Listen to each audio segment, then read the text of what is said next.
What's up, guys? This is Ty Zen again. And this time, guys, I'm broadcasting from Paris, California. Now there's a Paris, France, there's a Paris, Texas, but this here is Paris, California. And I'm here with this is one of the most genius human beings and artists I've ever seen. Now he probably doesn't consider himself an artist because he's involved with earthen art and solar and renewables and sustainable type of work, you know. But I saw him, I was looking to build a house, to get some land, build a house and live off the grid, but not just any type of house. I wanted to build like a rammed earth house and build it and design it the way that I wanted to. And after some extensive research online, the only person I found that had real world experience that actually built his own house out of rammed earth and out of earth itself and soil and lives in it and lives off the grid is Gerald here. So I want to introduce you guys to Gerald here. Say hello, you know. Hi. All right, and kind of talk a little bit about Gerald. In the beginning, when did this all start? Was this a dream for you? When did it start? How old are you now, if you don't mind me asking? When did you start? Well, I'm 69. Okay. And back in the 1970s, when I was studying environmental health and looking at, you know, how could people live without just cutting down all the trees, using up all the petroleum, destroying the water resources and air. We live a sustainable life without pollution and meet the needs for a human life and even comfort and well-being in our housing. Okay. And so I had the look, especially for things at the desert, because we're in California, Southern California, and desert land's very inexpensive, and there's a lot of desert in the world where people have very little resources. And let's talk about so that people, the audience that's watching, you know, just so you guys know, like if you guys live near the city, for example, like we take like Dallas, Texas, where I'm from, for example, if you guys live anywhere, maybe within an hour distance of downtown Dallas, the land is usually about $10,000 an acre. Wherever you have roads, paved roads, electricity and water utilities from the city to your property, it usually runs $10,000 and up. And if you live in a very high, very popular area, then it goes up to even more, to $100,000, $500,000 an acre. But out here, when you say cheap, right, and affordable, what are you talking about? Are you talking about like $1,000 an acre, $500? No, this region, you really don't get anything that inexpensive, but acres in the city would be 50,000, developable acres out in this area that had water and electricity, maybe 25,000, and this was about 10,000. Back when you bought it, what, 20 years ago? Mm-hmm. And prices are still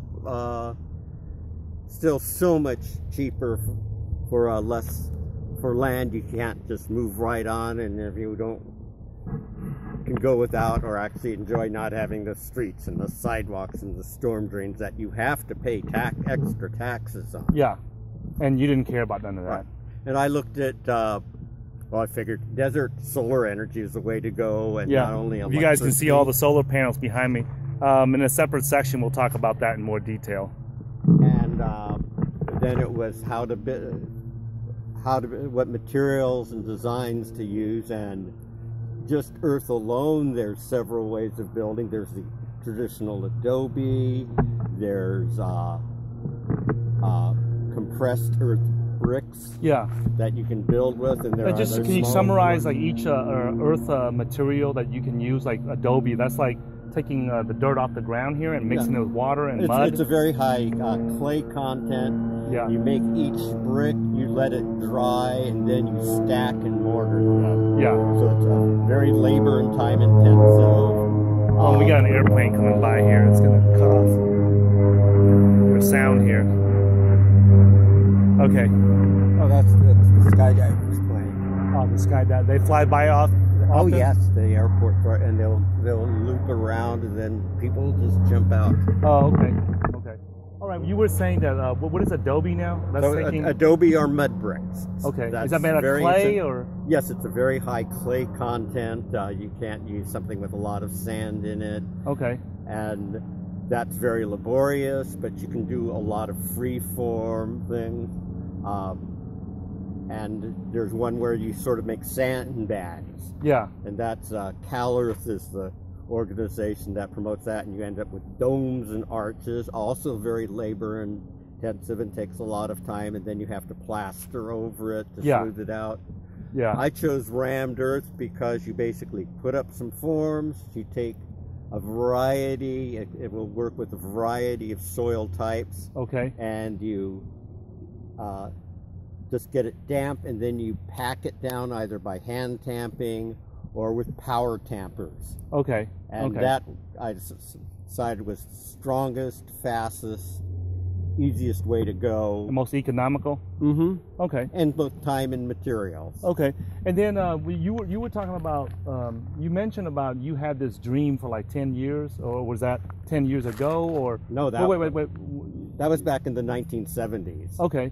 So that's like almost 40 years ago. And then what made you and your wife Sharon to finally make that leap to go ahead and get this property and start building your rammed earth home? I was realizing that prices back 1980s, especially 1990s, I had a little bit of an income. Yeah. Not too much, but I realized land was getting more and more expensive, and that it was time to get some land and figure out what I was going to build.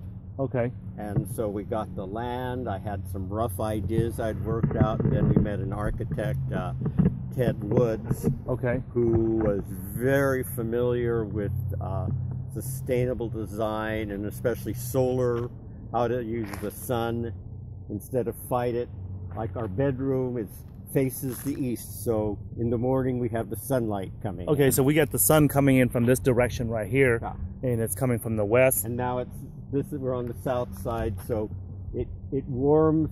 Once we're into the winter, the sun comes in and warms the house. In the summer, those overhangs, when the sun's above us, it blocks the sun.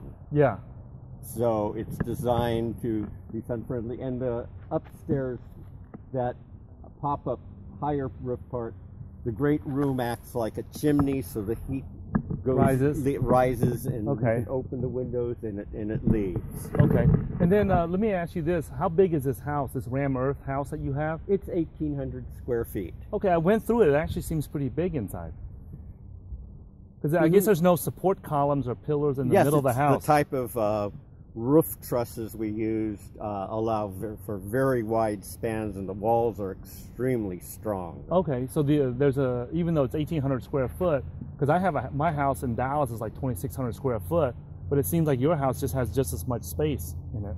Well, we've got one bedroom. Yeah. And it's a very large bedroom. Since it was me and my wife, we figured we didn't want to have a lot of small rooms. Okay. We'd lived in a trailer for 8 years. While you were building this house? Yes. Okay. So having some wide expanses, rooms, we can move things around. You know, my wife's studio can sort of, depending on the projects, expand to fill most of the living area or down to her basic. Hey, if you guys like this type of video, please give us a thumbs up on it. And if you don't like it, give me a thumbs down so that I'll know not to waste time making more of these videos. And if you can, subscribe to the channel. And I'll look forward to seeing you guys in the next video with Gerald here.